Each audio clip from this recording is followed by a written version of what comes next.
Hi friends, welcome to eyrwsಕ channel. ನನ್ನ ಈ ಚಾನಲಲ್ಲಿ ಪ್ಲೀಸ್ ಎಲ್ಲರೂ ಸಬ್ಸ್ಕ್ರೈಬ್ ಮಾಡಿ, ಲೈಕ್ ಮಾಡಿ ಹಾಗೂ ಕಮೆಂಟ್ ಮಾಡಿ, ಶೇರ್ ಮಾಡಿ. ಇಂದು ನಾನು ನಿಮಗೆ ಐಬ್ರೋ ಮಾಡಿಬಿಟ್ಟು ಕ್ಲೀನಪ್ ಮಾಡೋದು ಹೇಗೆ ಅಂತ ತೋರಿಸ್ತಾ ಇದ್ದೇನೆ. ನೋಡಿ, ಕ್ಲೀನಪ್ ಮಾಡ್ತಾ ಪ್ಯಾಕ್ ಹಾಕಿಬಿಟ್ಟು ಅವರಿಗೆ ಟೈಮ್ ಸೇವ್ ಮಾಡೋ ಥರ ಇದೆ. ಇದು ಟೈಮ್ ಅರ್ಜೆಂಟಿಗೆ ಅವರಿಗೆ ಮಾಡಬೇಕಿತ್ತು. ಅದೇ ಥರ ನಾನು ಅವರಿಗೆ ಟೈಮ್ ಸೇವ್ ಮಾಡೋದು ಹೇಗೆ ಅಂತ ಅದನ್ನು ಕೂಡ ನೋಡಿ ಪ್ಯಾಕ್ ಹಾಕಿಬಿಟ್ಟು ಅವರಿಗೆ ವ್ಯಾಕ್ಸ್ ಮಾಡಿದ್ದೇನೆ. ಅದನ್ನು ಸಹ ನೀವು ನೋಡಿವಿರಂತೆ.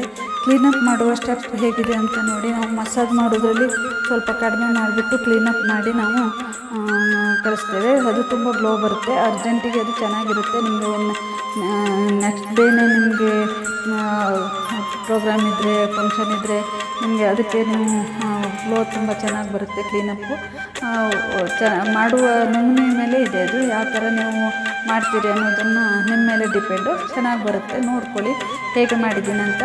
Thank you for watching.